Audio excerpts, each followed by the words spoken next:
Hello friends, good morning. Welcome to ask spoken English academy. मी आरती बाके एक नवीन video घेऊन तुमच्या समोर आली आहे.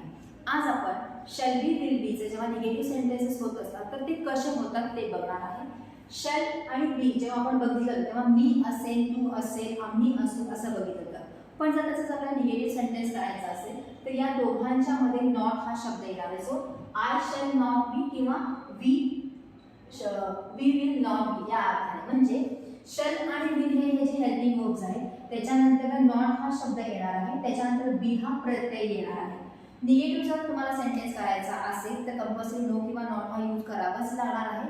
बट तुम्हाला जर शॉर्ट फॉर्म यूज करायचा असेल तर तुम्ही शॉर्ट फॉर्म पण यूज करू शकता. जसं शॅल नॉटचा आपण शालंट किंवा शांट यूज करतो आणि विल नॉटचं वोंट यूज करतो, विलंट यूज करत नाही. हे आपण प्रिव्हियस व्हिडिओमध्ये बघितलेलंच आहे जेव्हा आपण शॅल बी विल बी शिकलेला आहे तेव्हा. मग सेंटेन्स करत असताना तुम्ही ह्याच्यानंतर बी प्रत्यय लावू शकता, जसं वोंट बी किंवा शांट बी किंवा शालंट बी अर्थाने.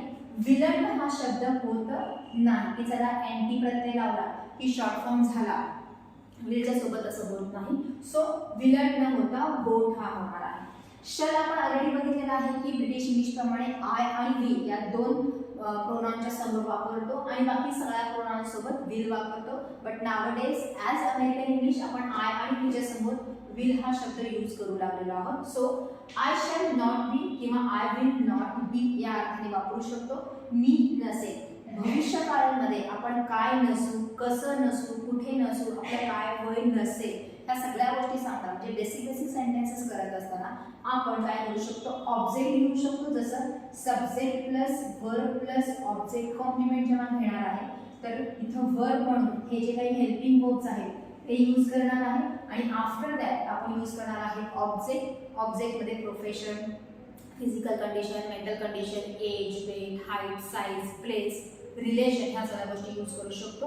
आणि जर तुम्हाला शॅल बी विल बीचा वापर करून कंटिन्युअस टेन्स करायचा असेल तर तेही करू शकता. But you have to use verb ING with these helping verbs instead of O. म्हणजे मगाशी जे सांगितलेले सगळे ओ च्या अंडर येतात. ओ म्हणजे ऑब्जेक्टच्या अंडर येतात. आणि जर तुम्हाला कंटिन्युअस टेन्सचा सेंटेन्स करायचा असेल तर शॅल नॉट बी नंतर विल नॉट बी नंतर क्रियापदाचं आयएनजीचं रूप घेऊ शकता.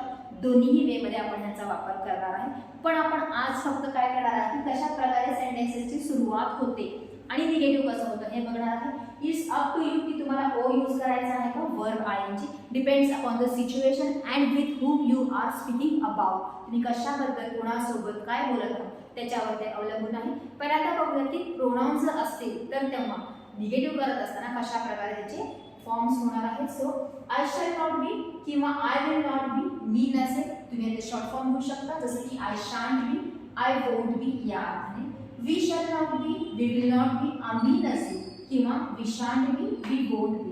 भविष्य काळामध्ये आपण काय नसू. यू विल नॉट बी, तू नसशील, यू वोंट बी घेऊ शकता. यू विल नॉट बी किंवा यू वोंट बी, तुम्ही नसाल, एक वचन अनेक वचन नाही. ही विल नॉट बी, तो नसेल किंवा ही won't B. She will not be किंवा शी वोंट बी, ती नसेल. इट विल नॉट बी, ते नसेल, त्याचं शॉर्ट फॉर्म आपण इट वोंट बी असं सुद्धा घेऊ शकतो. दे विल नॉट बी किंवा दे वोंट बी, ते सर्वजण नसतील. धिस विल नॉट बी, हे नसेल. इथं तुम्ही धिसच्या नंतर direct to be form use करू शकता किंवा तुम्हाला जर पाहिजे असेल तर प्रॉपर नाउन सुद्धा तुम्ही डायरेक्टली यूज करू शकता. सिंग्युलरच्या समोर सिंग्युलर आणि प्लुरलच्या समोर प्लुरल. धिस आणि दॅट हे सिंग्युलर आहे, दीज आणि दोज हे प्लुरल आहे. So in front of that आपल्याला सिंग्युलर समोर सिंग्युलर नाउन आणि प्लुरलच्या समोर प्लुरल नाउन घ्यायचं. जसे की this pen will not be, this room will not be असंही घेऊ शकता किंवा directly this will not be किंवा धिस वोंट बी असंही घेऊ शकता. अनेक वचन जेव्हा होणार तेव्हा दीज विल नॉट बी किंवा दीज वोंट बी हे नसतील. दॅट विल नॉट बी किंवा दॅट वोंट बी ते नसेल. Those will not B, those won't be ते नसतील. ऑलरेडी आपण धिस, दॅट, दीज, दोजचं चारीचं एक आणि सेपरेट असे दोन असे तीन डेमॉन्स्ट्रेटिव्ह प्रोनाउनवरचे व्हिडिओ बघितलेले आहेत. पाहिजे असेल तर तुम्ही अजून एकदा बघू शकता की कोणत्या अर्थाने त्यांचा वापर केला जातो. सो जेव्हा आपण प्रोनाउन यूज करत असतो तेव्हा आय आणि वी जर सोडला तर बाकी सगळ्यांसमोर आपण विल हे हेल्पिंग वर्ब वापरलेलं आहे. Coming to the proper noun, एक वचनी असू देत किंवा अनेक वचनी असू देत, प्रत्येक प्रॉपर नाउनच्या समोर आपल्याला विल हेच हेल्पिंग वर्ब यूज करायचं आहे. It can be Ram won't be Ram नसेल, पेन वोंट बी पेन नसेल, स्टुडंट्स वोंट बी स्टुडंट्स नसतील, टीचर वोंट बी टीचर नसेल. इट कॅन बी सिंग्युलर और प्लुरल आपल्याला यूज करायचा आहे. विल किंवा वोट जर निगेटिव्ह करायचा असेल तर एक वचन अनेक वचनचा इथे काहीही संबंध येत नाही. फक्त शलचा वापर आय आणि बीच्या समोर यूज करायचा. सेंटेन्सेस कसे होऊ शकतात मग?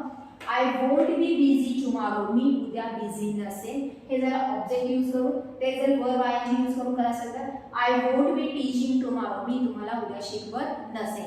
टीच मध्ये आपण टीचिंग केलेलं आहे, ते तुम्हाला फ्युचर कंटिन्युअस टेन्सचं वाक्य. आणि आय वोंट बी बिझी मध्ये बिझी ही तुमची मेंटल कंडिशन सांगितलेली आहे की तुम्ही बिझी नसाल. दोन्हीचाही वापर करू शकता. You won't be at Dubai, तू दुबईला नसशील.